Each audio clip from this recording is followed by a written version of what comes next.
Olá, boa noite a todos, que a paz de Jesus seja com a tua vida, com a tua família. É com alegria que eu estou aqui novamente para compartilhar com você a palavra de Deus e dar continuidade à nossa série de mensagens a respeito do Sermão da Montanha. Hoje nós vamos falar sobre a quarta bem-aventurança e ela está escrita no capítulo 5 de Mateus, no versículo de número 6. E você que tem a sua Bíblia, acompanhe a leitura desse versículo e que hoje nós estaremos meditando. Ele diz assim: bem-aventurados os que têm fome e sede de justiça, porque eles serão fartos. Nós sabemos que o Evangelho de Mateus é um evangelho que apresenta Jesus como rei. E nesse sermão, no Sermão da Montanha, é falado a respeito dos princípios que regem esse reino, um reino espiritual. E quando nós lemos essa bem-aventurança, que é a quarta bem-aventurança, fica claro para nós a respeito daquilo que nós precisamos carregar: uma fome e uma sede, ou seja, um profundo desejo, uma ambição apaixonada por justiça, porque diz o texto: bem-aventurados os que têm fome e sede de justiça. O que o texto está tratando, está falando de um desejo profundo, de uma ambição apaixonada por algo que agrada e que está alinhado com o coração de Deus, que é a busca, o desejo, a fome e sede por justiça. Quando nós pensamos a respeito disso, nós entendemos que um filho do reino, ele não ambiciona ou está atrás de coisas materiais ou passageiras, mas ele tem fome e sede de justiça. E é muito interessante esse paralelo ou essa comparação que Jesus ele fala com fome e sede, porque assim como nós não sobrevivemos sem pão e água, no reino de Deus nós não vivemos sem justiça. E é por isso que a ambição, o desejo, a necessidade profunda de um filho do reino é justiça. Bem-aventurados, felizes são aqueles que têm fome e sede de justiça, porque eles serão fartos. Quando nós pensamos a respeito disso, nós pensamos a respeito do filho pródigo. Comparado ao mundo que muitas vezes tem muitas ambições, que estão à procura, e às vezes essas ambições são legítimas, são corretas, mas que às vezes na busca por elas e não conseguir então conquistar ou ter aquilo que desejou no seu coração, às vezes acaba ficando frustrado, ou em busca dessas ambições acaba percebendo que essa procura por algo material ou algo mais passageiro é algo que não traz preenchimento ou satisfação no seu coração. Nós sabemos, quando nós lemos a respeito do filho pródigo, que ele tinha uma ambição, que ele tinha um desejo, tinha uma paixão, e isso é muito revelado naquele texto, naquela parábola. Nós vemos ele indo atrás do seu pai, pedindo a herança, e nós vemos que a sua ambição, o seu desejo era por algo passageiro, por algo material. A primeira paixão que é revelada ali era por dinheiro, que é algo material, e consequentemente por as coisas que o dinheiro poderia trazer para ele. O seu desejo por prazeres, e por trás de tudo isso, o seu desejo profundo pelo pecado. Nós vemos que ele prova de muitas coisas, ele experimenta muitas coisas, ele acaba realizando muitos dos desejos que ele mesmo tinha, e depois de ter provado, experimentado das suas ambições, nós vemos como ele termina, como ele acaba. E como ele acaba, não é alguém satisfeito, não é alguém completo.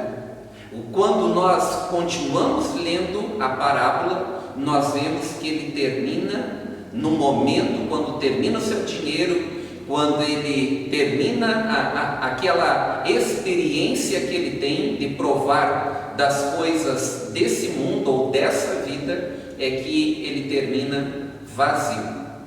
Então esse é um modelo, é um grande exemplo para todos nós, que as nossas ambições, que os nossos desejos egoístas ou as nossas ambições por coisas apenas materiais e passageiras, elas não vão satisfazer a sua vida, a sua alma. No final, você vai estar vazio, mesmo depois de ter provado muitas das suas ambições, dos seus desejos, daquilo que você um dia ardentemente procurou ou buscou.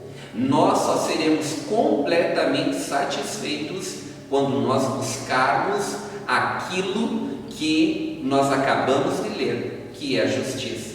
O que o texto fala é que nós só seremos satisfeitos quando nós buscarmos ou tivermos fome e sede de justiça, de um alimento espiritual. O seu apetite carnal, o seu apetite das coisas passageiras e momentâneas não vão satisfazer. Assim como você come pão ou se alimenta e volta a ter fome, assim é quando você busca apenas as coisas passageiras ou dessa vida. Mas quando você busca aquilo que é espiritual, tenha certeza que você será satisfeito. Eu quero deixar para você algumas perguntas, e essas perguntas são: você tem fome do quê? Qual é a ambição que move a sua vida? Qual é o real desejo do teu coração?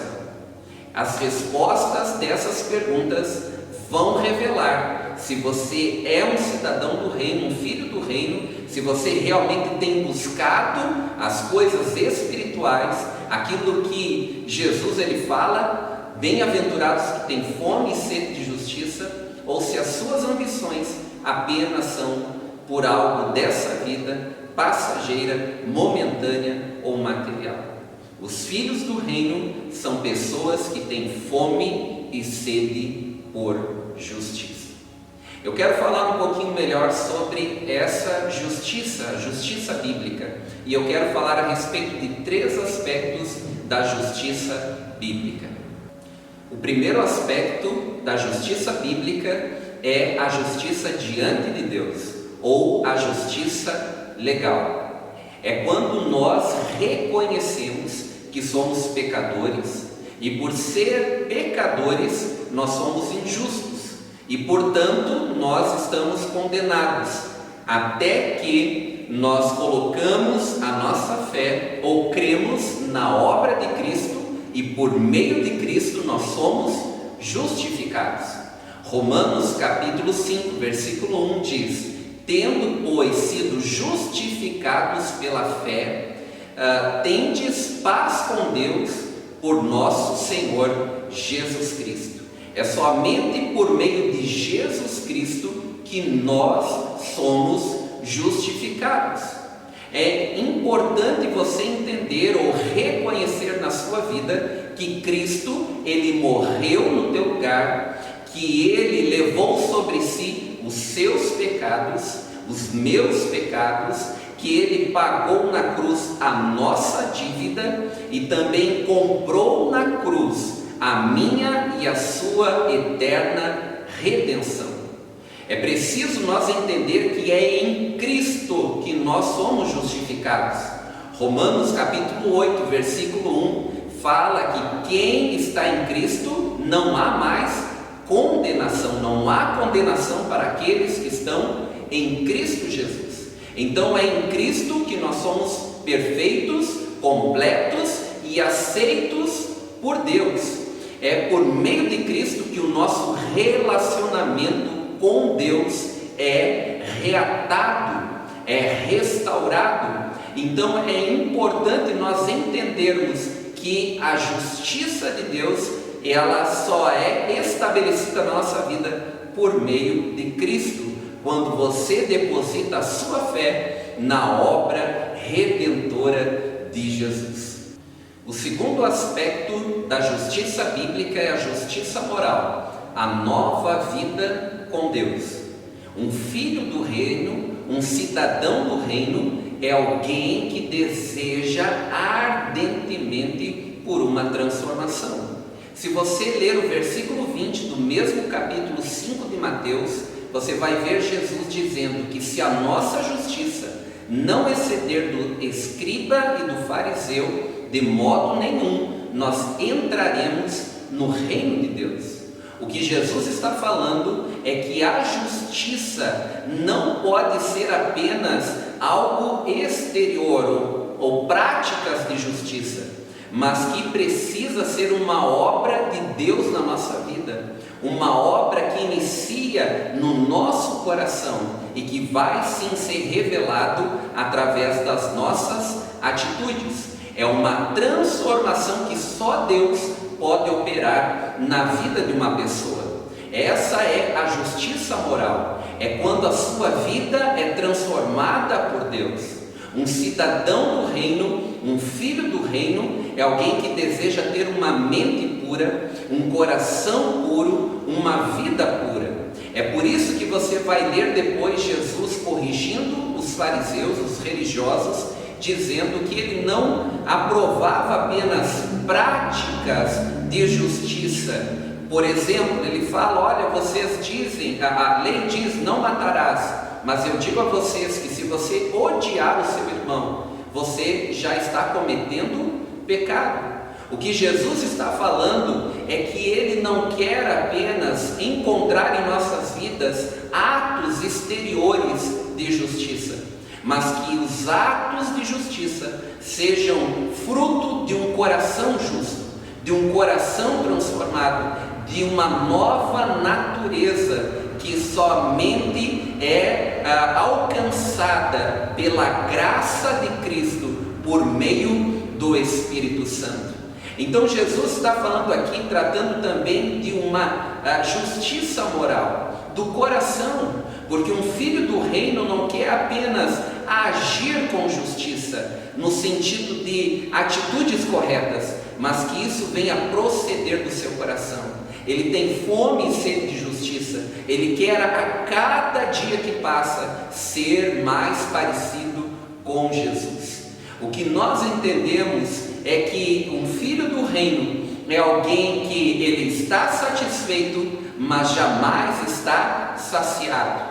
É alguém que ama, mas quer amar mais. É alguém que ora, mas quer orar mais. É alguém que estuda a palavra, mas quer aprender mais. É alguém que obedece, mas quer obedecer mais, porque essa fome, essa sede por justiça está dentro dele, e a cada dia que passa, ele quer ser mais transformado e mais parecido com Jesus. E o terceiro aspecto da justiça bíblica fala da justiça social, a justiça que está relacionada com o próximo. Se nós lermos, nós vamos ver muito nítido isso na continuação do capítulo, a partir do versículo 21, quando fala de atos de justiça com o próximo, com as pessoas diante de Deus. Então, um filho do reino é alguém que não aprova a injustiça. O filho do reino é alguém que abomina o mal, a corrupção, que quer sim andar e ver a justiça sendo estabelecida. E o texto ele fala ali pelo menos em 6 áreas que Jesus está falando sobre essa justiça. Se você ler, ele começa falando a respeito de, quando ele diz no verso 20 que a nossa justiça tem que exceder dos escribas e fariseus, senão nós não entraremos no reino dos céus, no reino de Deus. E ele começa a traçar algumas coisas. E ele diz: olha, vocês falam que na lei diz para não matar. Eu digo, se você odiar o seu irmão, ou se chamá-lo de louco, você já está pecando. Então veja que uma área de justiça que Jesus está falando é de nós resistirmos a ira, para não respondermos com ira. Ele está falando de você andar com respeito e não apenas não assassinar alguém, mas ter atitudes de amor com as pessoas.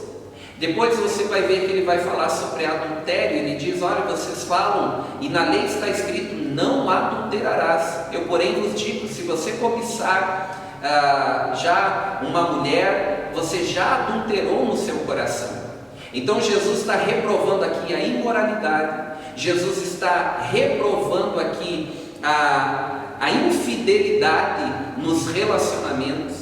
Ele continua e fala para nós não jurarmos falsamente. Ele diz: seja a sua palavra sim, sim, ou não, não. O que passar disso provém do maligno. Ele diz: a tua palavra precisa ser digna de confiança, porque toda vez que alguém diz ou jura algo, é porque ele já está revelando que a sua palavra não é digna de confiança, porque alguém que tem uma postura correta não precisa jurar por nada, porque a sua conduta é correta.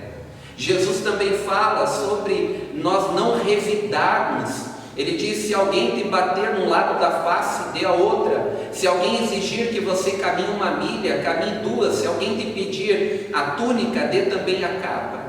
E ele também reprova a passividade, porque ele está recomendando andarmos em amor. Ele diz: se alguém tiver fome, dá o que comer. Ele diz: ame o próximo como a si mesmo, e ore, abençoe os seus inimigos, porque o nosso Pai, Ele dá a chuva tanto para justos e injustos. E aí ele termina dizendo: sejam perfeitos, assim como o Pai é perfeito. Então veja que Jesus está falando também de uma justiça social, das nossas atitudes com o próximo em amor. Jesus, ele realmente está esperando que nós venhamos andar dessa maneira e respondermos aquilo que ele apresentou no Sermão do Monte, os princípios de alguém que faz parte do reino dele, um filho do reino, um cidadão do reino, assim como eu e você. E para concluir essa palavra, nós precisamos entender que um cidadão do reino, ele não está em busca da felicidade, ou seja, ele não está diretamente buscando a felicidade. O que nós vemos nos nossos dias? A mensagem do mundo é: você merece ser feliz, seja feliz, faça o que te faz feliz. E nós vemos que essa tem sido a pregação, o sermão do mundo.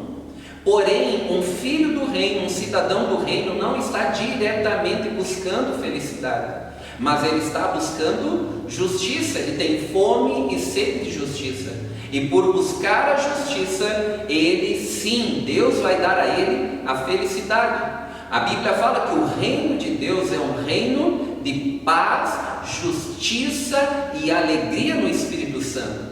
Ou seja, alguém que está em busca da justiça, sim, vai receber do Senhor gratuitamente a felicidade e a paz para o seu coração.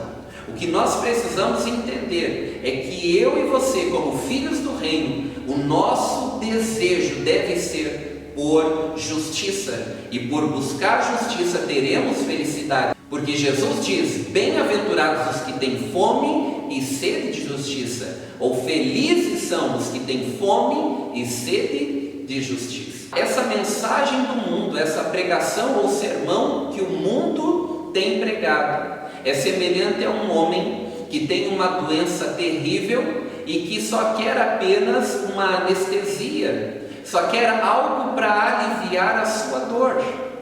E o que nós vemos é que isso não vai resolver. Isso não vai resolver diante dessa doença mortal que ele tem. Uma anestesia não vai resolver o problema. E o que nós vemos é que o mundo está à procura apenas de algo que alivie a sua dor e não quer resolver o problema. E como que se resolve esse problema chamado pecado? É quando você reconhece que é pecador, e aí você vai em busca da justiça que é encontrada em Cristo. quando você está cansado do pecado, quando você não quer mais essa vida e entende que não é o pecado que vai satisfazer você, semelhante ao filho pródigo, e você procura em Cristo, na obra de Cristo, procura nele a reconciliação do teu relacionamento com Deus. Quando o teu pecado é perdoado e você volta a ter paz com Deus, quem está longe agora volta a estar perto. Que você possa entender hoje que essa é a solução para a sua vida, é a solução para a vida de todas as pessoas, é reconhecer que somente em Cristo nós somos justificados, e é através da obra de Cristo que a nossa vida é transformada e que nós seremos satisfeitos, que nós seremos fartos. Porque o versículo que nós lemos fala que bem-aventurados são aqueles que têm fome e sede de justiça, porque eles serão fartos, serão satisfeitos. Eu quero convidar você para nós estarmos orando e que Deus possa nos conduzir a esse lugar, que nos dê cada dia mais fome e sede por justiça, que nos dê cada dia mais um apetite, um desejo profundo pelas coisas espirituais, que é realmente essas que vão satisfazer a sua vida e o seu coração.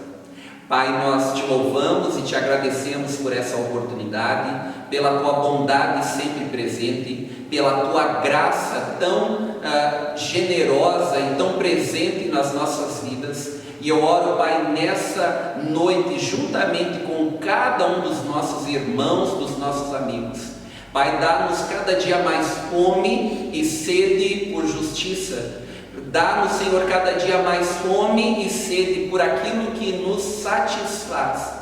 Que a nossa ambição, aquilo que move a nossa vida, aquilo que move o nosso coração, não sejam apenas coisas materiais e passageiras, mas sejam espirituais e eternas. Assim como está na tua palavra, em Mateus 6, que o Senhor orienta a buscar em primeiro lugar o teu reino e tua justiça, crendo que as demais coisas serão acrescentadas, que em primeiro lugar na nossa vida estejamos buscando o teu reino, a tua justiça, buscando aquilo que está alinhado com o teu coração. Eu oro, Pai, para que o Senhor dê a cada um, Senhor, dos teus filhos, a cada um dos nossos irmãos, dos nossos amigos, uma fome e uma sede cada vez maior por um alimento espiritual, pelas coisas celestiais e eternas, Senhor. Nos conduz a esse lugar, Senhor, e nos guie, Pai, pelo teu Espírito, a buscarmos aquilo que realmente completa e satisfaz a nossa vida. Pai, eu oro para que os teus filhos sejam fortalecidos na sua fé, na sua vida, e sejam conduzidos sempre pelo teu Espírito a caminhar nesse lugar, desejando a cada dia ser mais e mais transformados pelo teu Espírito na nossa vida. Nós te adoramos, te louvamos por tudo que o Senhor já realizou na nossa vida, mas não estamos satisfeitos, Senhor. Nós queremos mais da tua presença, queremos mais daquilo que o Senhor tem para as nossas vidas. Queremos ser a cada dia mais parecidos com Jesus. Nós te adoramos e colocamos diante de ti o nosso coração e a nossa vida. Aqui fica o meu abraço, o meu carinho a você. Que Deus abençoe cada dia mais a sua vida e que você possa ser a cada dia mais parecido com Jesus. Um grande abraço, Deus abençoe a sua vida.